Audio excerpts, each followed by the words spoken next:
Hello everyone, Kurt Olford here and welcome back to another episode from Federal Labs.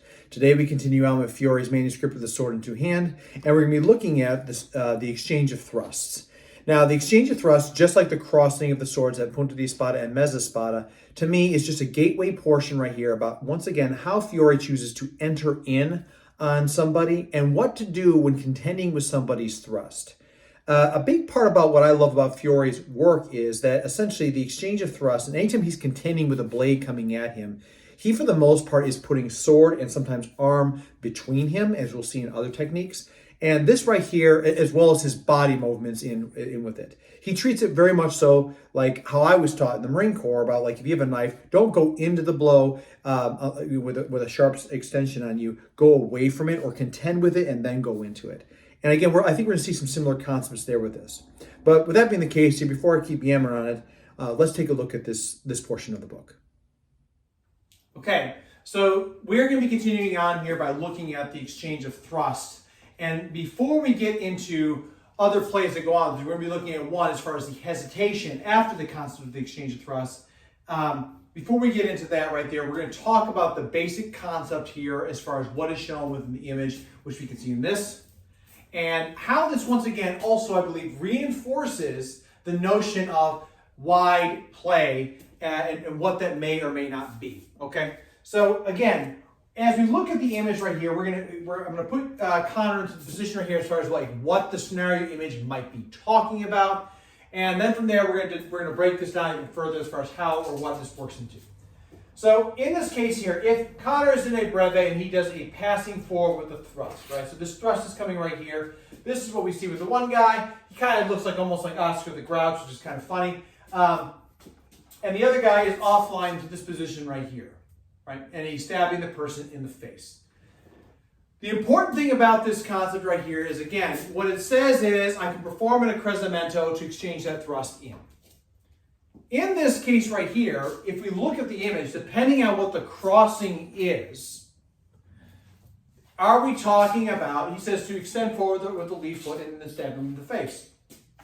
In this case, if he had stepped in and I'm in a left foot forward, as we see in the very crossing of gioco largo play, as he steps in, then that's what this looks like as far as crossing in and dominating the line and stabbing them into the face.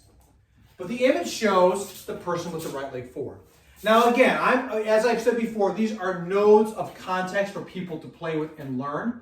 And that's one of the reasons why I challenge you, dear viewers, not to fall in love with just the image, but look at all the breakdowns, everything else. It allows us to explore how this may or may not happen here as far as the rules of contrary versus contrary versus mirrored in structure, and then moving around or moving into blows.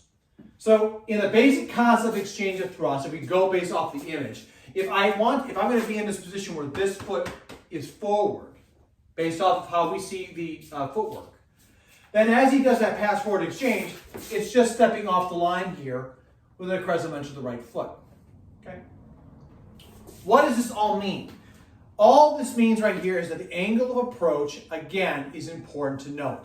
Now, I'm not stepping inward on the person. Instead, on this position here, I'm stepping to the side. So as he thrusts, it doesn't take much for me to hit him in this case right here, or the face, because I'm already in the spot right here where it's the face. I'm holding back not to hit him.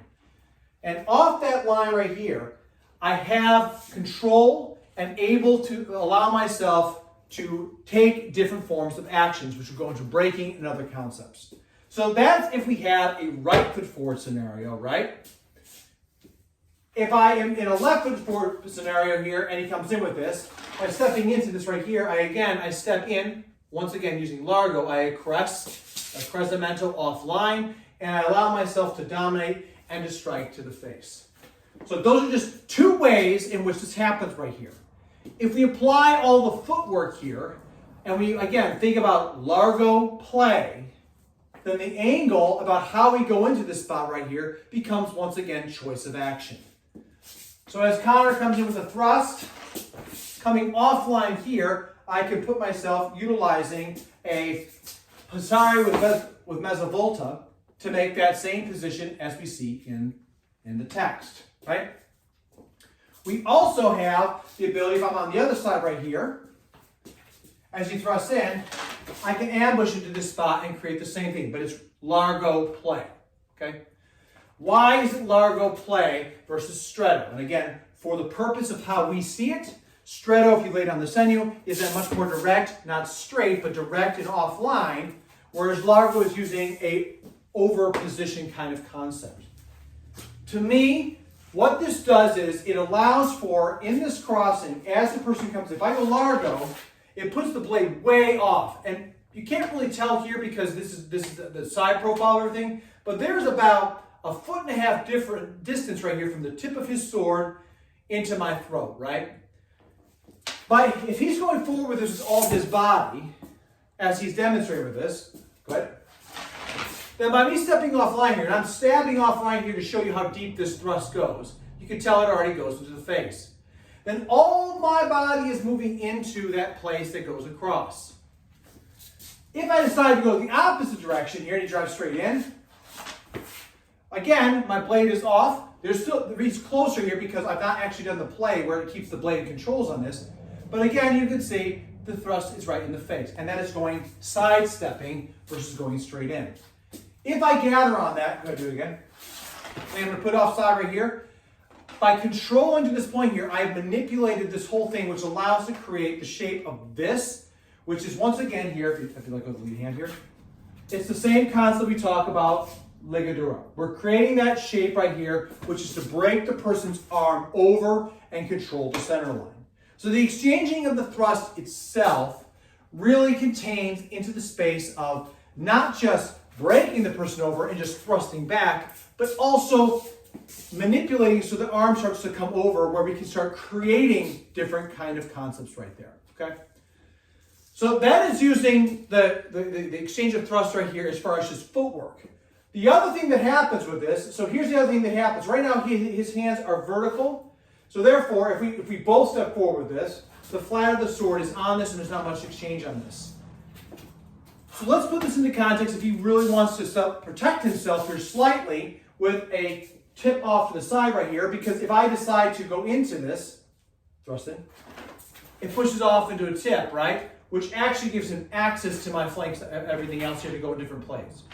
So if he is going to be at a point where he is angled towards and wants to make it so that the edge of his sword is allowing us to protect himself as much as it is to make sure he has a wedge into the center, now we have more of the exchange of thrust that we have to consider.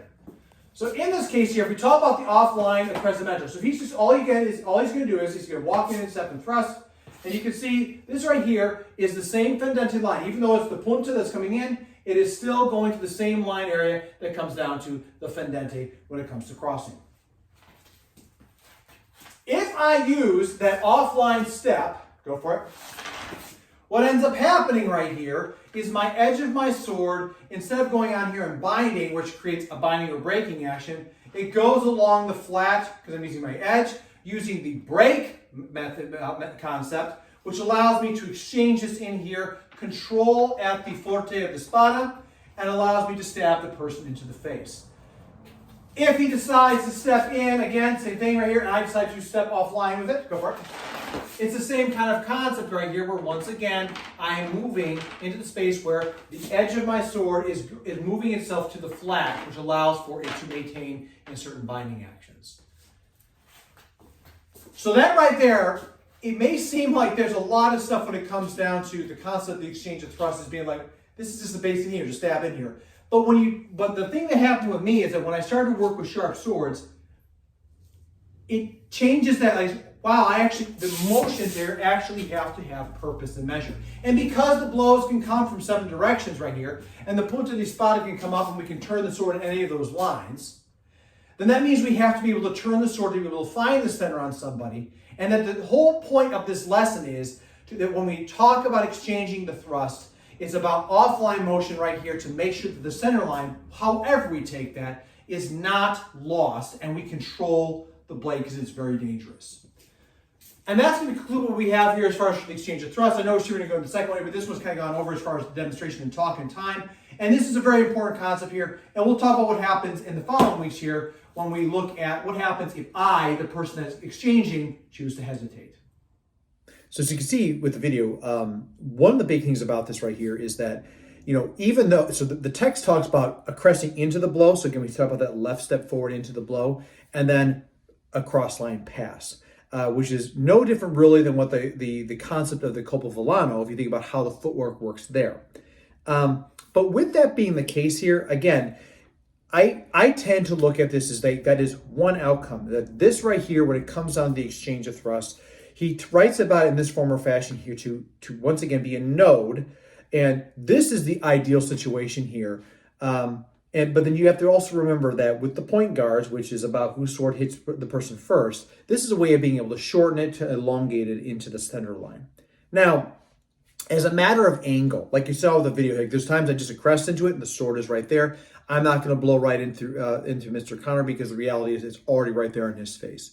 But there's also times when I just chose to, again, what happens if my right foot's forward? Again, these are all positions that may be happening right here. And if I cross with my right foot forward just by shifting off line, because at that point it doesn't make sense to just increase into the side where I have no covering against the blade, I just go alongside of here and stick the person in the face and we make the same outcome. I chose to look at it that way right here because, again, combat is never a manuscript. It's never perfect. And the reality is that if we look at these pieces in the moments of what they are, we might begin to see that, again, as he says, the 4 types of footwork, the 3 types of turns, and the 3 types of turns of the sword are all variables right here when it comes down to sword theory. And I believe that's very much so here when it comes down to contending with the thrust. Another part that we may be missing or considering, may not be considering, is, the notion that, there are 7 blows, and we know we can strike, we can cover, we can bind, and we can break. And those are the things right there that Fiore talks about. And I've already talked about what those concepts mean to me as far as like how they work, and it's just another algorithm piece. But just like we can strike a blow to then thrust. To me, this just tells me that from all angles, I can still move into a direction. It doesn't mean I have to go cross all the way here. I can stop to the punta line and then thrust in, which means that the exchange of thrust is a concept of how we turn things into different directions. So again, I just want to put that out there for the dear viewers, because again, even though I break this down into a cresting in and also passing along on the outside, the manuscript says to a crest in, which controls the center line, and then pass in, aiming high and to hit into the throat area, which again, for an armor, is a great way to hit somebody in the aventail, the face, or whatever, or close into grappling.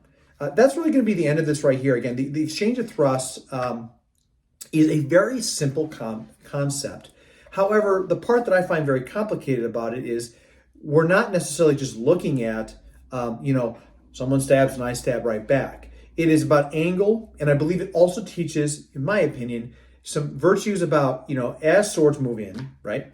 That as swords move in with it, that there is a narrowing, that there comes a point where you can choose to bind and or to break, which allows for certain things to come into play. So that choice of action, which essentially is what all of this, to me, in the exchange of thrust section, is really trying to get at. So again, with that being the case here, that's going to do it for the video here. Please, again, let me know what you think about this in the comments below out there. And don't forget, like, subscribe, share with a friend, and don't forget to hit that bell to be notified when new content has been dropped out there. We'd love to have you on this journey of the 14th century arms with Fiore's manuscripts, and to continue to grow this channel, which is not possible without viewers like you. And as always, everybody, please stay safe out there, train well, and fight on. I'll see you all soon.